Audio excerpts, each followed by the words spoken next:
Sallallahu Alaihi Wasallam mengatakan majtama'a qaumun fi baiti min buyutillah yatluna kitaballah wa yatadarasunahu bainahum illa nazalat alaihimus sakinah wa ghasyiyatuhumur rahmah wa haffathumul malaikah wa dzakarallahu fi man indah. Tidaklah sebuah kaum, kata Rasul, berkumpul di salah satu rumah daripada rumah-rumah Allah Subhanahu wa taala, dibacakan padanya ayat-ayat Al-Quran dan hadis-hadis Nabi dan dipelajarinya, kecuali Allah Subhanahu wa ta'ala akan hantarkan para malaikat untuk menurunkan ketenangan, untuk menurunkan sakinah dan juga rahmatnya.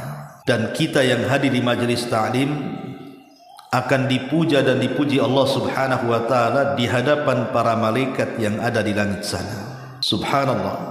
Hadis ini, Bu, hadis yang luar biasa agungnya bagi kita. Karena orang yang hadir di majelis taklim itu, para malaikat dari mana-mana itu akan datang, dan mereka akan mengepak-ngepakkan sayapnya di atas kepala kita, seraya mendatangkan ketenangan, kemudian juga mendatangkan rahmat dan juga barakahnya. Di dalam hadis ini Nabi Sallallahu Alaihi Wasallam tidak mengatakan malaikat mengitari orang-orang kaya, para pejabat, orang-orang yang memiliki pangkat ataupun kedudukan, tidak. Tapi para malaikat akan berkumpul di orang-orang yang sedang duduk di majelis ilmu. Itulah keutamaannya. Tidak apa-apa kita tidak kaya, tidak punya pangkat ataupun jabatan, tetapi kita dikelilingi para malaikat yang mendoakan kita dan memintakan ampun akan dosa-dosa kita. Cukup sampai di sini? Tidak. Nama kita disebut lagi di langit. Nama ibu-ibu yang hadir di sini ini satu-satu oleh Allah disebut di hadapan para malaikat di langit sana. Hari ini Umi si Fulan ada di situ. Hari ini Umi si Fulan ada di situ. Itu didengarkan para malaikat, dan malaikat memuji-muji ibu. Lihat, yang disebut bukan orang kaya. Yang disebut bukan orang yang berpangkat ataupun jabatan, bos-bos, enggak. Orang yang hadir di majelis ta'lim yang disebut-sebut, kita menjadi selebritis langit. Makanya rugi kalau seandainya ada orang yang memiliki waktu, kemudian ada kesehatan, tidak ada banyak pekerjaan yang menyibukkan, kemudian ada undangan ke majelis ilmu kok tak datang, rugi sekali. Kalau paham hadis ini sebenarnya. Karena hanya semata-mata ibu datang dari rumah ke sini duduk saja, kemudian selesai mendengarkan pengajian ya kurang lebih 1 jam itu, kemudian ibu pulang, itu dosa ibu sudah diampuni itu. Kata Nabi Sallallahu Alaihi Wasallam, "Qumu maghfuran lakum." Pergilah kalian, dosa kalian sudah diampuni dan Allah sudah ganti keburukan kalian dengan kebaikan, kata Rasul. Luar biasa, Bu, ya. Duduk di majelis taklim itu luar biasa. Ustaz, tapi saya datang habis itu tidur pula, Ustaz. Pulang ditanya suami, Ustaz ngomong apa? Tak tahu. Tidur saya nyandar di tiang tadi. Nggak apa-apa. Tetap ibu dapat pahala. Pahala melangkahkan kaki ke masjid. Tapi kalau tidak tidur dan dapat ilmu, Bu, ibu dapat 2 pahala namanya. Pertama, pahala melangkah dari rumah ke majelis taklim. Kedua, pahala ilmu ibu dapat ilmu. Ma'asyiral muslimat yang dimuliakan Allah Azza wa Jalla. Baik, kita akan bahas kesempatan pagi ini atau pagi menjelang siang ini satu hadis Nabi Sallallahu Alaihi Wasallam. Hadis ini pendek, tapi syarat dengan makna. Karena hadis ini adalah hadis yang bisa memperbaiki hati yang rusak. Jadi kalau hati kita rusak, banyak penyakit, maka simaklah hadis ini baik-baik. Ini hadis yang luar biasa, walaupun pendek tapi luar biasa untuk membenahi hati-hati yang rusak. Hadis ini dikeluarkan oleh Imam Muslim pada nomor urut hadis ke-678 atau 6708. Hadis ini dari sahabat Abi Hurairah radhiyallahu an. Nabi sallallahu alaihi wasallam bersabda, "Innallaha la yanzuru ila suwarikum wa amwalikum walakin yanzuru ila qulubikum wa a'malikum." Sesungguhnya Allah Subhanahu wa taala tidak pernah memandang rupa-rupa kalian, juga tidak pernah memandang harta-harta kalian. Tetapi yang Allah pandang dari kalian itu adalah hati-hati kalian dan amal perbuatan kalian. Hadis ini dikeluarkan Imam Muslim. Subhanallah. Hadis ini pendek, tapi lihat kandungannya, luar biasa. Ma'asyiral muslimat yang dimuliakan Allah Subhanahu wa taala. Nabi sallallahu alaihi wasallam di sini memberikan arahan kepada kita. Ingat bahwa Allah tidak pernah memandang rupa kita, rupa saya, rupa ibu atau siapapun. Ibu mau hitam, kelam lagi, ibu mau putih, ibu mau matang sawo matang terbalik ya. Ibu mau pesek, mau mancung, mau tinggi, mau rendah, mau cacat, mau sehat, Allah tidak pandang itu. Mau orang merdeka, mau budak, Allah tidak pandang. Allah tidak pernah memandang rupa. Mau suku mana saja, mau kulit seperti apa saja, Allah tidak akan pandang. Dan Allah juga tidak memandang harta. Mau kaya sekali, mau punya perusahaan di mana-mana, mau punya uang miliaran di mana-mana, mau jadi big boss atau apalah namanya, punya jabatan, pangkat, kedudukan, dimuliakan di mata manusia, Allah tak pandang itu semua. Allah tidak memandang. Lalu apa yang jadi pandangan Allah kepada kita? Allah Rasul SAW katakan, walakin yanzuru ila qulubikum wa a'malikum. Yang Allah pandang itu hati kita. Kemudian setelah hati, amalan kita. Ketika Nabi SAW mendahulukan hati baru kemudian amalan, menunjukkan bahwa hati itu yang menentukan amalan. Sehebat apapun orang beramal, sholatnya, puasanya, zakatnya, hajinya, baca Qur'annya, zikirnya, silaturahimnya, sebutkan amalan-amalan badan. Serajin apapun orang itu belum bisa mendapatkan predikat takwa. Sehebat apapun orang beramal dengan amalan badan itu tidak bisa mengangkat kepada predikat takwa. Tetapi yang menentukan takwa dan tidaknya orang beramal itu adalah hatinya. Itulah yang kemudian Nabi SAW mengatakan, at-taqwa hahuna, takwa itu di sini, kemudian diisyaratkan ke hatinya. Karena percuma orang rajin sholat tetapi hatinya tidak untuk Allah Subhanahu wa taala.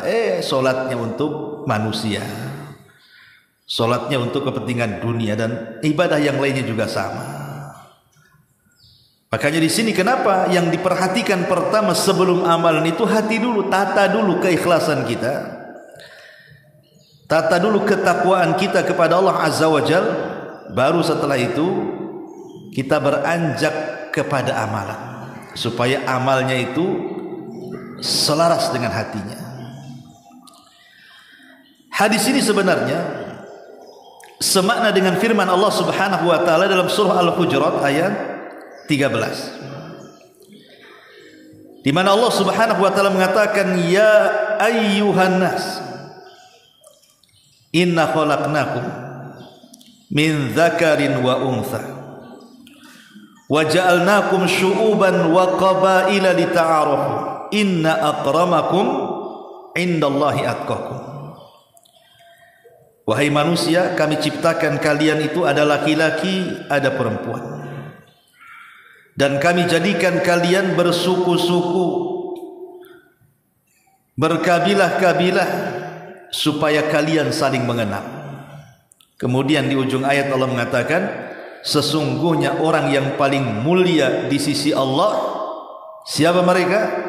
Orang kaya? Bukan. Para pejabat? Bukan. Para pemimpin? Bukan juga. Siapa orang yang paling mulia di sisi Allah? Allah katakan atqakum, orang yang paling bertakwa di antara kalian.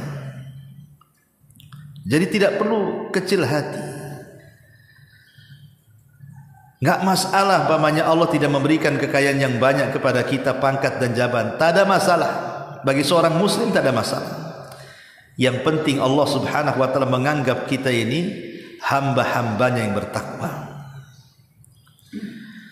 Masyaallah muslimat yang dimuliakan Allah Subhanahu wa taala. Dari hadis ini kita tahu bahwa Allah tidak pernah memandang fisik. Allah tidak pernah memandang harta. Tapi yang Allah Subhanahu wa taala pandang adalah hati seseorang.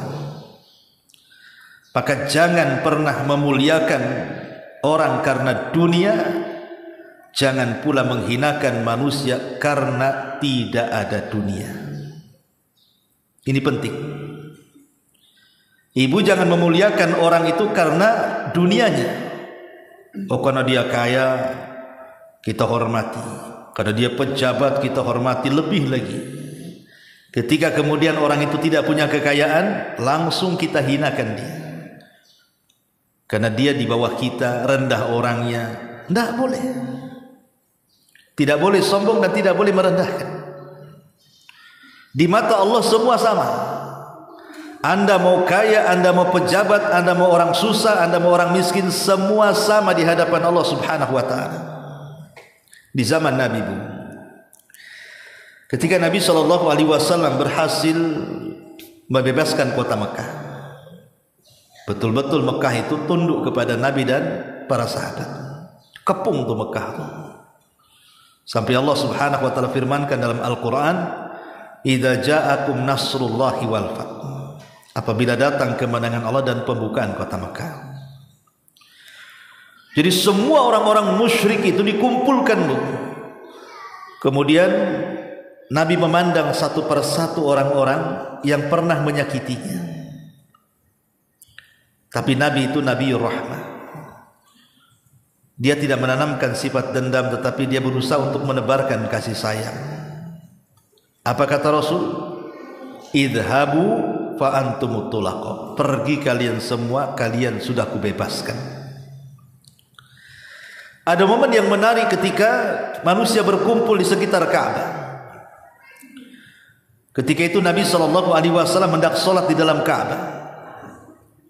Maka dia berteriak-teriak di hadapan manusia, "Aina Bilal?" Di mana Bilal? Mana Bilal? Bilal bin Rabah. Bayangkan dari sekian banyak para sahabat yang dipanggil pula Bilal. Datanglah Bilal dari kejauhan dan mengatakan, "Labbaika ya Rasulullah." Aku datang memenuhi panggilan wahai Rasul.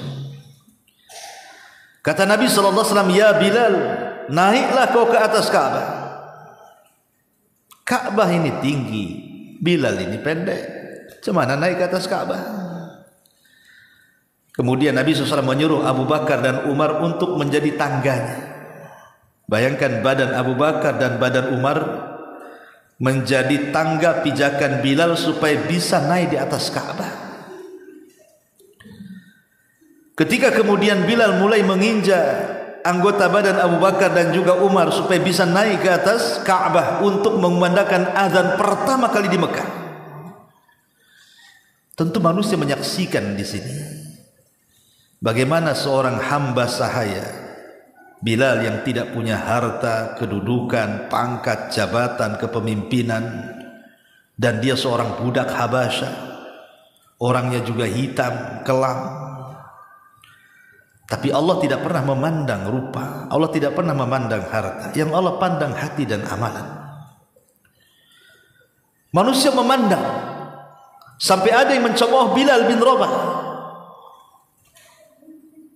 Maka mulailah Bilal kemudian di atas Ka'bah, semua di bawahnya, termasuk Nabi ada di bawah, dia di atas. Maka Bilal mulai mengumandangkan azan, dan itu azan pertama. Kenapa Nabi SAW melakukan hal yang seperti itu di hadapan masyarakat Mekah ketika pengepungan Mekah itu? Nabi ingin menunjukkan kepada penduduk Mekah dengan memerintahkan Bilal untuk naik ke atas Ka'bah lewat pundak Abu Bakar dan Umar sampai di atas Ka'bah, dan dia teratas semuanya di bawah. Rasul ingin katakan Islam itu seperti ini. Islam itu seperti ini. Bahwa kemuliaan itu bukan karena dunia, kemuliaan itu bukan karena pangkat ataupun jabatan. Sebagaimana hina itu karena tidak ada dunia, bukan berarti hina itu karena tidak punya pangkat, jabatan, atau orang rendahan. Islam tidak pernah memandang itu. Walaupun Bilal budak Habasyah berkulit hitam, tapi karena hatinya penuh dengan ketakwaan, maka dia jauh lebih mulia dibandingkan Abu Jahal yang kaya raya, dibandingkan Umayyah bin Khalaf, dibandingkan Abu Lahab, dan orang-orang besar lainnya. Kenapa Bilal bisa lebih mulia di antara mereka? Karena itu yang dipandang Allah. Allah hanya memandang hati, dan Allah hanya memandang amalan kita.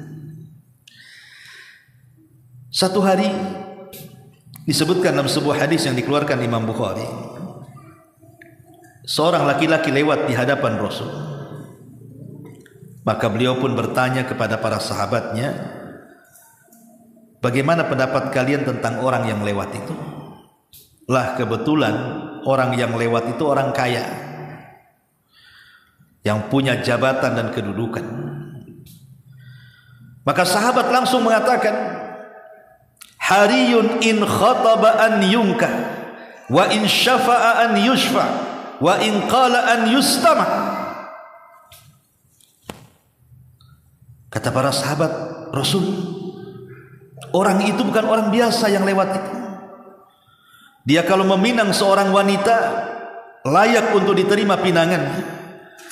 Kalau dia meminta perlindungan, layak untuk dipenuhi perlindungannya. Kalau dia bicara, layak untuk didengar kata-katanya. Kemudian Rasul terdiam. Selepas orang ini lewat, datang pula orang lain lewat. Yang lewat ini rupanya orang miskin, orang tak punya, tidak punya harta, tidak punya pangkat, tidak punya jabatan, orang rendah lewat. Kata Rasul kepada para sahabat, kalau yang itu macam mana pendapat kalian? Katanya.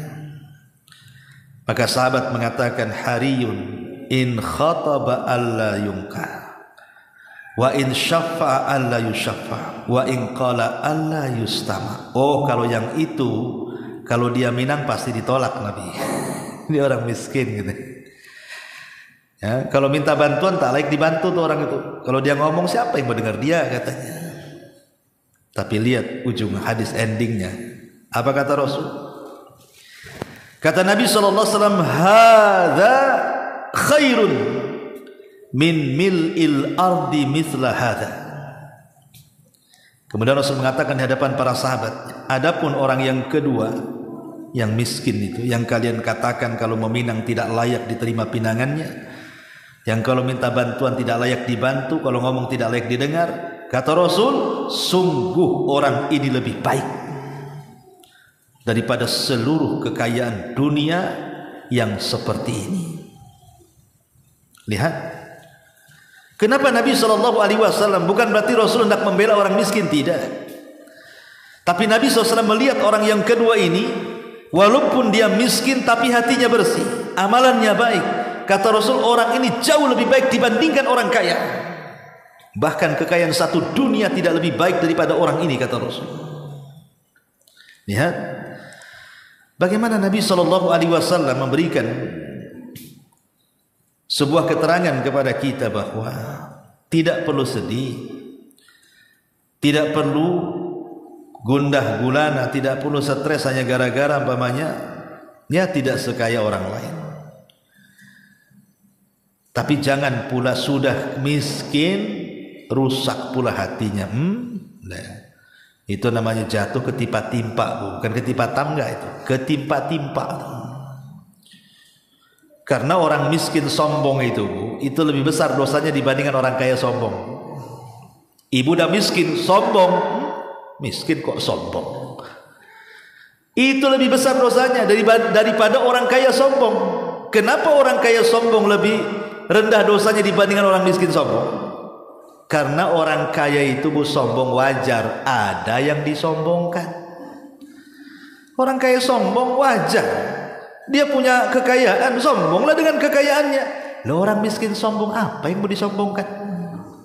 Mau moto di depan mobil orang, selfie, ini mobil saya katanya. Atau nengok ada rumah bagus, selfie di depan rumah orang. Mana ceritanya? Ya, walaupun Allah tidak memberikan kekayaan seperti orang-orang kaya itu, tidak apa-apa, yang penting ibu kaya hati. Ibu kaya hati, bersih hati, amalan juga baik, itu kita lebih baik di hadapan Allah dibandingkan mereka. Karena Allah tidak pernah melihat fisik dan kekayaan, Allah hanya melihat hati. Ma'asyiral muslimat yang dimuliakan Allah Subhanahu wa taala, tapi jangan pula dijadikan dalil hadis ini. Kan Nabi mengatakan Allah tidak memandang fisik, Allah tidak memandang harta, yang Allah pandang hati. Berarti kan yang penting hatinya baik, Ustaz. Akhirnya dijadikan dalil orang-orang yang dinasehati untuk melakukan syariat tidak mau melaksanakan, kemudian berdalil dengan apa? Yang penting kan hatinya, Ustaz. Kan Rasul yang mengatakan Allah yang memandang hatinya.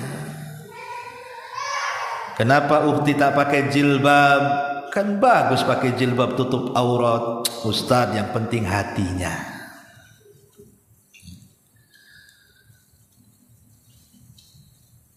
Kalau bisa itu ya sholatlah.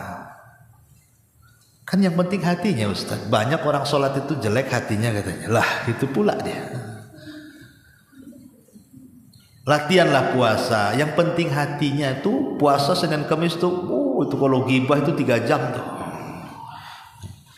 Bukan begitu. Sebab orang yang bicara seperti ini hakikatnya hatinya kotor. Kenapa? Satu, orang yang mengucapkan yang penting hatinya itu seolah-olah hati dia itu bersih, hati orang itu tak bersih. Ya kan Bu, kalau dia ngomong begitu, seolah-olah dia mengatakan hati saya bersih, hati orang itu tak bersih, jatuhnya suudon. Karena kalau kita katakan itu, tengok tuh ahwat-ahwat tuh kan bagus, udah pakai pakaian syar'i, cobalah kamu juga sama. Belum tentu hati dia baik katanya. Pakaian casing-casingnya aja yang baik, hatinya tak baik tuh katanya. Kok tahu? Ya kemarin ngerumpi-ngerumpi juga orang tuh katanya. Itu kan sodon kan. Ya, masih bagus aku katanya, walaupun tak pakai ini tak pakai itu, tapi hatiku kan bersih gitu. Nah kan seolah-olah apa Bu? Seolah-olah hati dia bersih, hati orang pula kotor. Nah, itu kan sodon namanya. Tidak boleh. Dia seolah-olah merasa dirinya paling bersih hatinya. Sementara Allah mengatakan fala tuzakku anfusakum. Jangan kalian mentazkiyah, merasa bersih diri, orang lain itu kotor. Enggak boleh. Ya.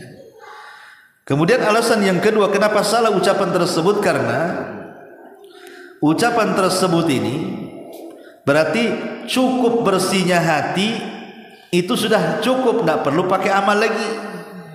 Yang penting bersih hati, amalan itu nomor 2. Nggak bisa. Iman itu definisinya adalah pembenaran dengan hati, pengucapan dengan lisan, diamalkan lewat perbuatan, itu iman namanya. Itu kesatuan tuh, nggak bisa dipisah-pisah. Karena kalau hatinya bersih, pasti amalannya bersih. Kalau hatinya kotor, ya amalannya kotor jadinya kan. Jadi Allah itu bukan menghisab hati saja, perbuatan pun Allah hisab. Maka tidak bisa dipisahkan antara hati dan perbuatan. Ma'asyiral muslimat yang dimuliakan Allah Azza wa Jalla.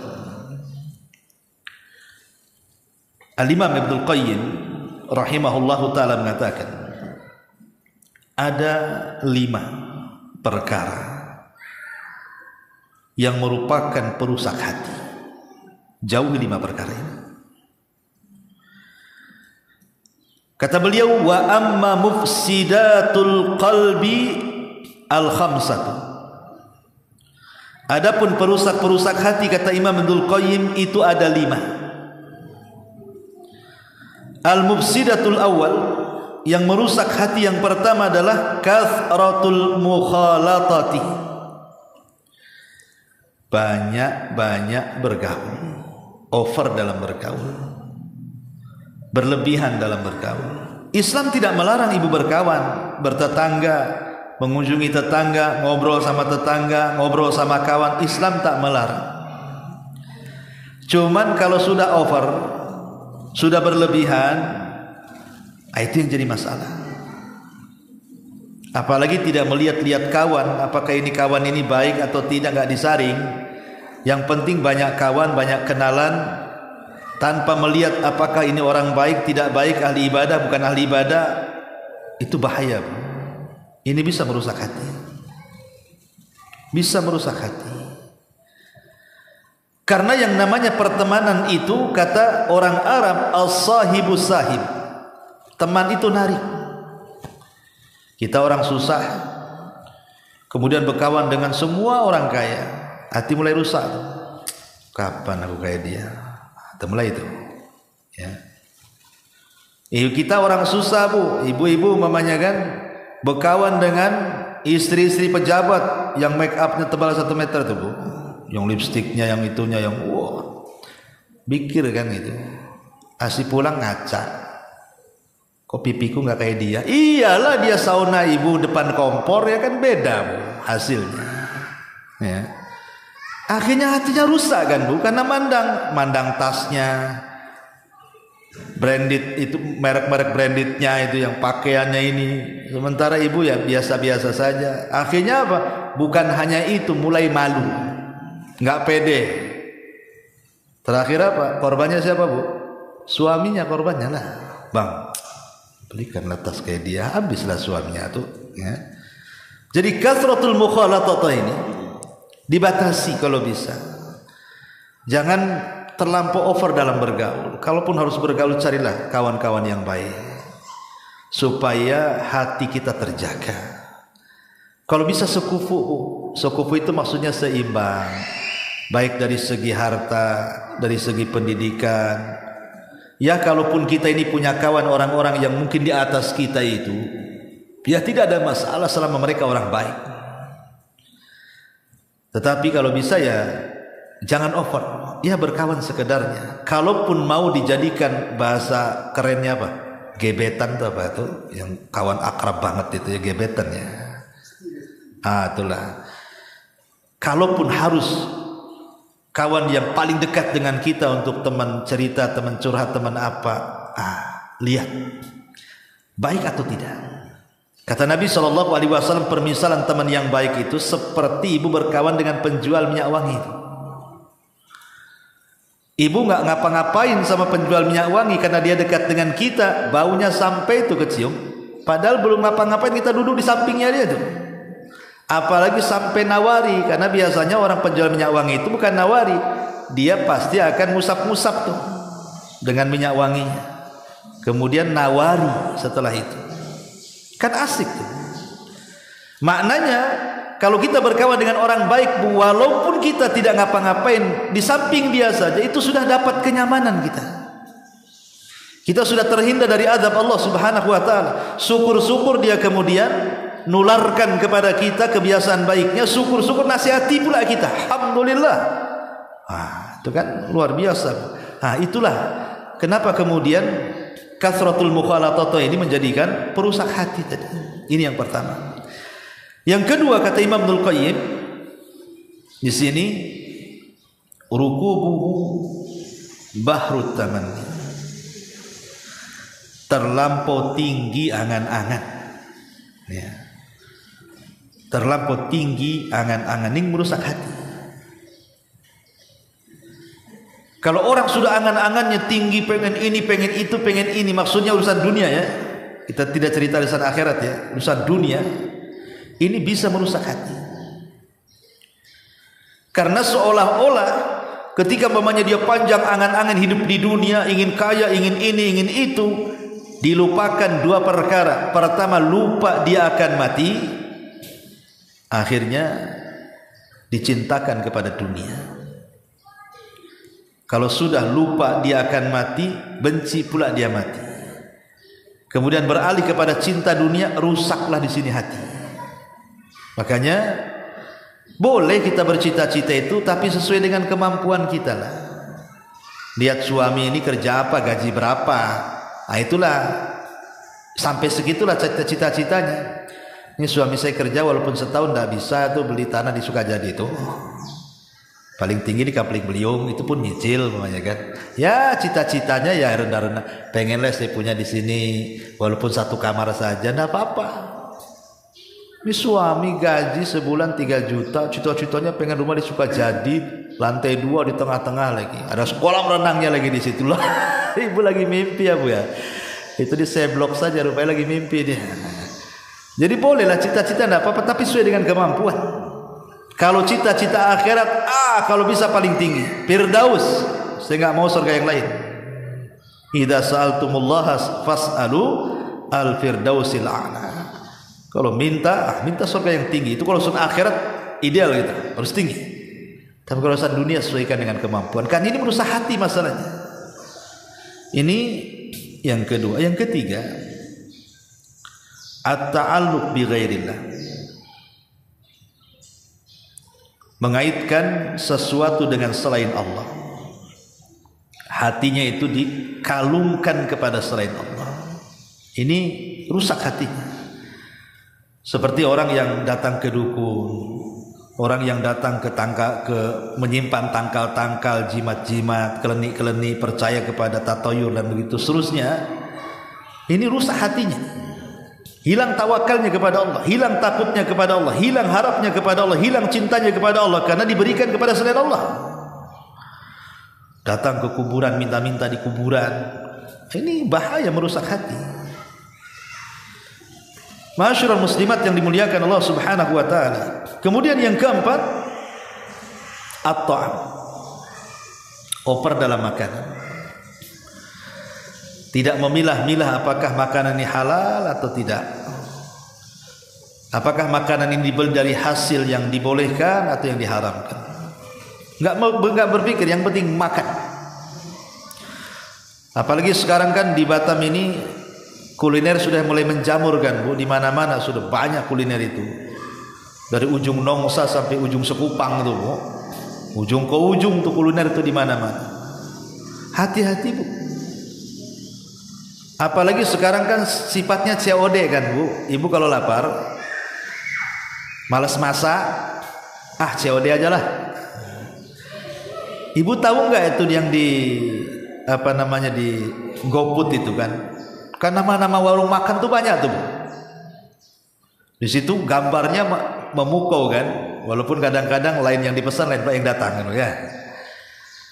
Tapi Ibu berpikir nggak tentang halal haramnya di situ? Siapa yang punya warung ini? Ya, apa masakannya? Terkadang ada warung-warung itu yang mungkin ditulis di menu itu, kita tidak tahu mungkin masaknya pakai homer. Ya, atau mungkin maaf ada daging babinya atau minyak babinya atau apanya kan yang kita tidak tahu. Lah ini jadi perhatian, makanya Allah mengatakan falyanzuril insan ila ta'am. maka selamatnya Bu masak. Paling selamat itu ibu masak sendiri itu. Jelas halalnya kan Bu. Ibu makan halal, suami makan halal, anak makan halal, jelas halalnya. Tapi kalau COD ini kalau kita tak paham-paham ada di entah di mana-mana kan. Entah warung siapa. Apalagi namanya ibu nggak apa, ini nama apa, ini perlu nih, kayaknya aneh namanya, perlu coba nih. Kita nggak tahu istilah-istilah pula kadang-kadang, entah bahasa Mandarin pula di situ kan, entah bahasa Korea, entah bahasa India, entah bahasa apa, apalagi makanan-makanan yang aneh-aneh itu nggak tahu. Maka sebaiknya hati-hati supaya jangan terjerumus kepada makanan syubhat yang mengantarkan ke yang haram. Pastikan halalnya dulu. Ya, pastikan kehalalannya itu. Biasanya kan di situ kalau saya kadang lihat di GoFood itu kan, ini halal. Nah, kalau sudah ada tulisan halal, alhamdulillah. Berarti kita bisa jadikan patokan kata-kata dia makanan yang halal. Berarti halal dikonsumsi kan? Beli. Tapi kalau ibu ragu-ragu, jangan. Ya. Tapi ada orang Bu, tidak peduli dengan soal urusan makanan. Yang penting kuliner, masuk warung mana saja tidak peduli. Mau ada babinya, mau ada anjingnya, mau ada apanya di situ, mau ada komernya, ada lah, main lantak saja. Ini bahaya. Ya, jadi ini bisa merusak hati. Karena makannya jadi daging masalahnya, jadi darah. Maka Rasul mengatakan kullu lahmin nabatat min haram fannaru aulani. Setiap daging yang tumbuh dari barang haram itu neraka tempatnya. Maka perhatikan soal makanan, soal kuliner ini, perhatikan di zaman sekarang ini orang bisa saja ya, ingat dulu viral bakso, rupanya dagingnya dari tikus got. Tikus sebesar kucing tuh Bu. Cuman dia nangkepnya tuh ya. Tapi kan ada ceritanya, ada gitu, beritanya ada. Kalau nggak ada iyalah mungkin ini lah, karena ada berita-berita kayak gini, kemudian penjualan daging babi ilegal dan macam-macamnya, kan kita khawatir seorang muslim ini. Makanya seorang muslim itu betul-betul soal makanan itu prioritas. Ya selamatnya saya tadi masak sendiri itu paling selamatnya kan. Ibu tahu ini halal ini haram kan ya. Tapi nggak tahu kalau ibu rajin masak ya, tak paham ya. Ada juga yang rajin masak, ada yang rajin COD, itu masalahnya tuh. Ibu yang mana nih ya. Nanti saya tanya suaminya. Kemudian yang terakhir al-khamis, kathratun naumi, banyak tidur. Ini banyak tidur ini bisa mematikan hati, karena tidur ini menjadikan orang lalai dan malas. Makanya kurangi tidur itu, terutama setelah subuh. Jangan tidur. Sama saja orang tidur setelah subuh sampai terbit matahari itu terhalang padanya berkah. Jangan biasakan, sekali-kali boleh. Sekali-kali memang tidak ada hukumnya tidur setelah subuh itu, enggak. Cuman kita terhalang berkah di situ. Kan rugi berkah turun kita nggak dapat. Sementara di waktu-waktu harusnya kita tidur, tak tidur pula pada isya gitu ya. Harusnya kita tidur malah begadang sampai jam 1, jam 2 tidur, subuh bablas kan itu.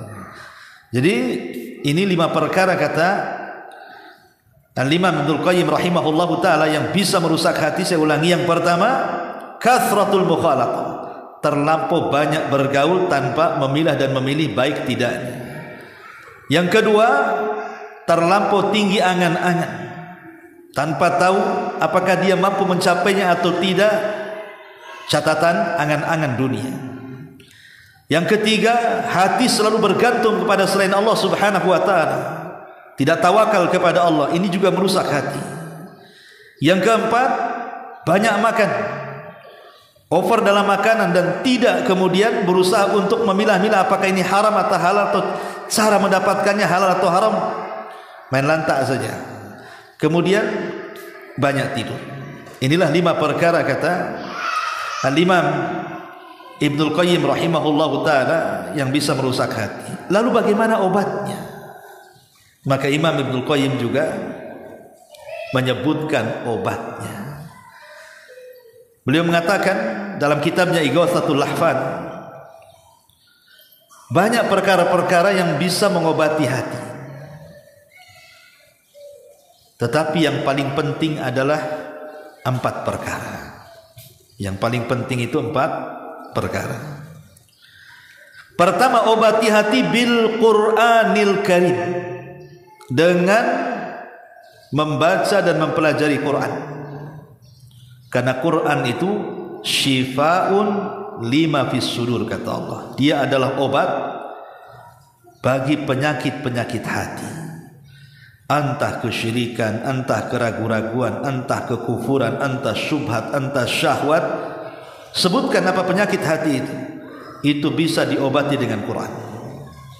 Baca Quran, pelajari Al-Quran, karena Quran itulah sebagai obat. Yang kedua, kata beliau, ats-tsani ma yahfaz alaihi quwwatuh,